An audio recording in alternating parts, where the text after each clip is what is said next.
This is John. He can draw. Alright, maybe not, but he definitely can animate. Today we begin a series dedicated to the letter C. C is for cookie. That's good enough. Oh damn, I love cookies, but I'm talking about C for combos, baby. Prepare to strike. It's time to let John show us how it's done. Let's do it. Select your character. Jago selected. Select your mode. 3ds Max. Join Watch Me Animate on Patreon today and be one of the first 500 patrons to sign up to get full access to all upcoming YouTube episode content. This exclusive one-time offer is limited to 500 patrons only. Sign up now at patreon.com/watchmeanimate. Let's begin. Ryu's Medium Punch is one of 4 connecting moves that I will animate in this combo series, and posing is the very first thing I want to address. Now, I will create a realistic version of this animation in comparison to the Street Fighter V version, which has been sped up to react better with the player's input. I'll explain this more in detail later on. Now, this animation is essentially 4 poses with 1 duplicate. Pose number 1, idle stance. Number 2, anticipation. Number 3, the punch. And number 4, back to idle stance. For a quick first pass on the timing, I'll select all the controllers and start spacing out my keys. Now, I won't spend too much time here trying to perfect it, as the animation will change as we continue to animate.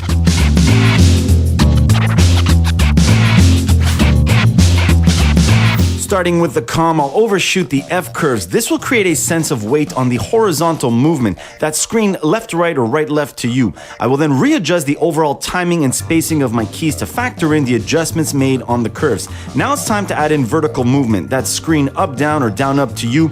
Adding both horizontal and vertical movement is necessary to make the character's weight believable, aka weight transfer.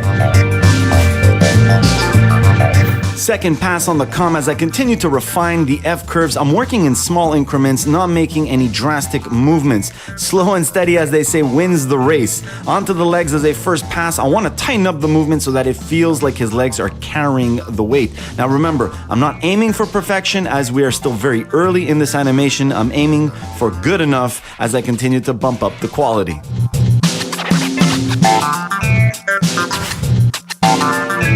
More refinement on the overall timing and spacing as I select all the controllers and make adjustments to the keys. Next, I'll do a quick body pass. I'll start by adjusting the spine to accentuate the left punch. Onto the arm, I want to make sure that it's hitting the target hard, avoiding that floaty feeling. Moving back down to the COM, I'll add in more anticipation. Now the objective is to slowly dial in each pose to make sure that we feel the impact on the hit. Second pass on the spine, I'll continue to accentuate the impact of the left punch by adding a slight rumble to the upper chest using the X rotation. I'll also make sure that it slightly overshoots as well. Onto the right arm, I want to keep the movement clean and swift as he throws his left punch.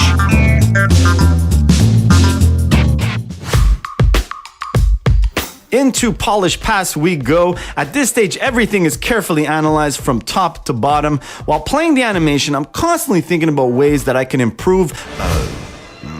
Okay, so deleting controllers is a real thing. Not to worry, trained professional here. I got this.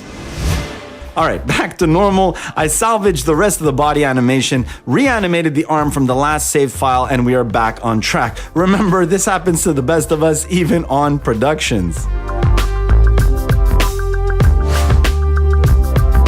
So as I was saying before I accidentally deleted the controllers, in Polish Pass, I'm thinking about all the subtle movements I can add to this animation that will really make it pop and come to life.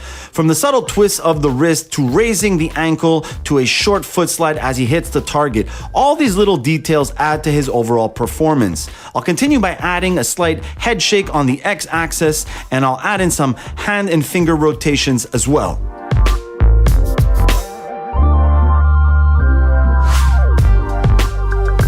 I'll explore the idea of an open hand after the punch, and I'll decide whether or not to keep it at the very end. Moving down to the hips, I'll add in more anticipation. This will make him slightly more explosive on the release as he pivots to throw the punch. I'll add in some slight rotation to the wrist as he returns to idle. Fine-tune the left arm as he throws his punch, and then I'll move on to the belt for a first pass.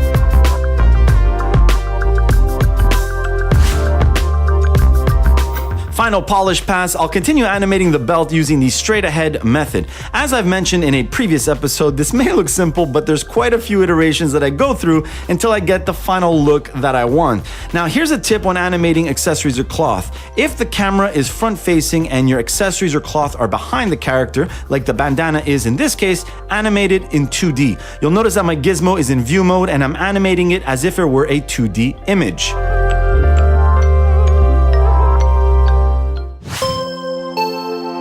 Final pass, I'll push the left knee out slightly, which feels more natural. I'll make final adjustments on both legs, and I've also decided to keep the left hand closed after the punch since that also felt more natural to the movement.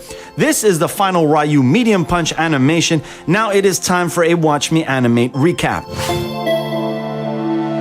We started off with these 4 key poses as you watch the evolution of this animation from beginning to end. I'm making small incremental changes each step of the way to get the final results that I'm looking for. Now at the beginning of the episode, I said I would animate a realistic version of this punch. So here it is, a side-by-side comparison. On the right, the Street Fighter V Medium Punch, which has been adjusted based on the gameplay mechanics of Ryu.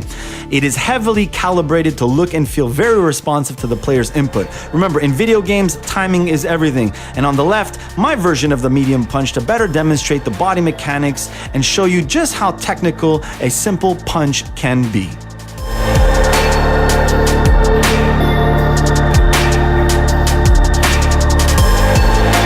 Continue.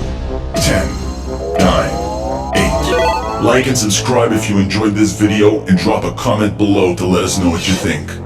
Watch Me Animate honors the following patrons for their support.